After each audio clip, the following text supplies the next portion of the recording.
एक बार सीता जी ने राम जी को कहा, मुझे अयोध्या की बाजार घूमना है। जयराम जी बोलना पड़ेगा। राम जी मंद मंद मुस्कुराए, तनिक शांत हुए अपने राम स्वभाव में। आप भी राम जी की नाई तनिक अपने राम स्वभाव में शांत हुई। है तू क्या बोलती है, अच्छा चलते हैं, जरा श्रृंगार कर ले, ऐसा राम जी ने नहीं कहा। और है क्या बोलती, ऐसा भी नहीं, तनिक शांत हुए। राम मंद मंद मुस्कुराए कि इससे भी कुछ भलाई ही होना है। अच्छा सीते, अयोध्या देखते हैं, चलो। एक ऐसी जगह पर राम जी महल के एक ऐसे कोने पर रत्न जड़ित आसन पर सीता सहित बैठे और दिखाया कि देखो ये राजमार्ग ही है, यहाँ फलाना रास्ता है, ये बाजार है, ये फलाना है। सीता जी देखती रही। उस जमाने में ये जो दूरबीन अपनी है उससे भी कुछ और सुंदर सुहावने, जैसे दूरबीन से दूर का व्यक्ति नजदीक दिखता है, ऐसे उस यंत्र को लगाकर सीता जी देख रही थी कि बाजार में एक महिला है जो हाड़पिंजर सी दिख रही है, कपड़े बहुत लाचारी की खबर दे रहे हैं और हाथ में बालक गोद में बच्चा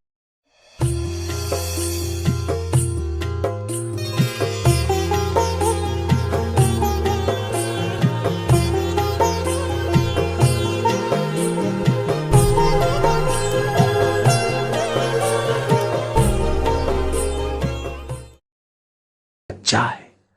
सीता का हृदय पसीज गया। दासी को बुलाया कि जा जा उसको आदर से ले आ। राम जी देखते रहे और राम जी अंदर से प्रसन्न होते रहे कि सीता का वात्सल्य, मातृ हृदय कैसा सुंदर है। आदर से ले आई हो। वो गरीब दरिद्र महिला को लाए, कहां लाए? राजा राम के महल में। और सीता जी स्वयं उठी और आसन बिछाकर उसको बोलती है, सखी बैठ। वो दरिद्र माई सीता के द्वारा सुनती है, सखी बैठ। उसके नेत्रों से गंगा जमुना बहने लग गया। मेरी भारत माता तेरी जय हो। ऐसी सीताएं भारत में है, अभी भी है। बहन वो सोच नहीं सकती कि मुझ कंगली को और ये जगत जननी बहन कह सकती है। ये तो बड़े का बड़प्पन है ना। वात्सल्य से, नम्रता से बात करना, अपनात्व से बात करना, यही तो बड़प्पन है। बहन तुम्हारे ऐसे वस्त्र और ऐसा पतला सा शरीर, भूखा प्यासा, ये तुम्हारी स्थिति क्यों कर है बहन? अगर मैं सुनने की अधिकारी हूं तो तुम कृपा कर सकती हो क्या? वो माई तो फुट फुट कर, अब क्या उसको विश्वास नहीं होता है कि मैं ये अयोध्यापति की पत्नी सीता माता के समक्ष ऐसी सुंदर वाणी सुन रही हूं। वो माई का तो शोक दुख तो चला गया, प्रेम आंसुओं से भरती हुई कहती कि हे माँ, हे सीते, जगत जननी माँ, मैं आज तक सोचती थी मेरा जगत में कोई नहीं है। मेरा पति तीर्थ करने गया, कई वर्ष हो गए। लोगों ने बताया कि कहीं पैर फिसल गया हिमालय में, इधर आ गई मेरे माँ के पाप के घर। माँ बाप बूढ़े हुए भी चल बसे, अब धरती पर मेरा कोई नहीं। ऐसा मैं अपने को कोसती रहती थी और दुख के दिन गुजारती थी। माँ मेरा कोई नहीं, ऐसा मैं सोचती थी। इस बालक का पेट भरने के लिए, अपने पापी पेट को भरने के लिए कहीं सकुचा सकुचा के जरा सा मांग लेती थी। माँ कहीं पड़ी रहती थी माँ, और तुम मुझे कहती हो सखी। और तुम्हारे दुख का कारण अगर मैं सुनने के योग्य हूं तो सुनाने की कृपा करो। हे सीते माँ, सीते सीते सीते, ये मेरी सखी, ये मेरी सखी सीते। एक कंगली माई को सीता को सखी रूप से कहने की कितनी प्रेमा भक्ति जगी होगी। मैं तो खाली वर्णन कर रहा हूं, दृश्य हुआ होगा तब कितना माहौल बना होगा, राम जी का हृदय कितना भराया होगा। सीता का हृदय भर गया, राम जी की तरफ देखा, राम जी की आंखें भी छलक आई करुणा से। सीता जी ने मूक संकेत पा लिया, अपने सारे अलंकार सीता जी उसको पहना रही और अपने सुशोभित वस्त्र उसको पहरा दिए और उसको कहा कि बहन, भाई है कौन कह रही बहन?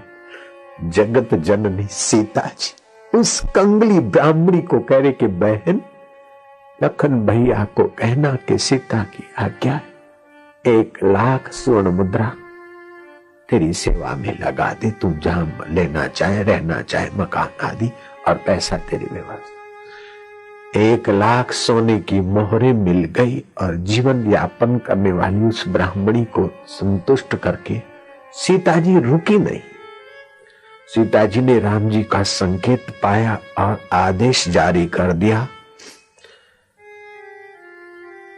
कि जो भी राज्य काज के करता है उन सभी को संदेश फरमान जारी किया जाता है कि कोई भी वस्त्र और अलंकार विहीन महिला अथवा वस्त्र विहीन अथवा सादा जीवन अथवा दरिद्र जीवन वाला अयोध्या के किसी भी क्षेत्र में, अभी तो छोटी सी अयोध्या मानते हो, ये पूरा राज्य में अगर होगा तो वहां का राज्यकर्ता दंडी माना जाएगा। राज्य कोष से गरीबों की आंसुओं पूछने की सेवा नहीं हुई तो धिक्कार है उस कोष को, धिक्कार है उन अशरफियों को और धिक्कार है परदेश की स्विट्जरलैंड की बैंकों के खजानों को। अगर गरीब बेचारे लाचार मोहताज और पानी के बूंद बूंद के लिए तड़स रहे और लोग विदेश में लाखों करोड़ों अरबों रुपया रख के मर जाते और प्रेतों के भटकते।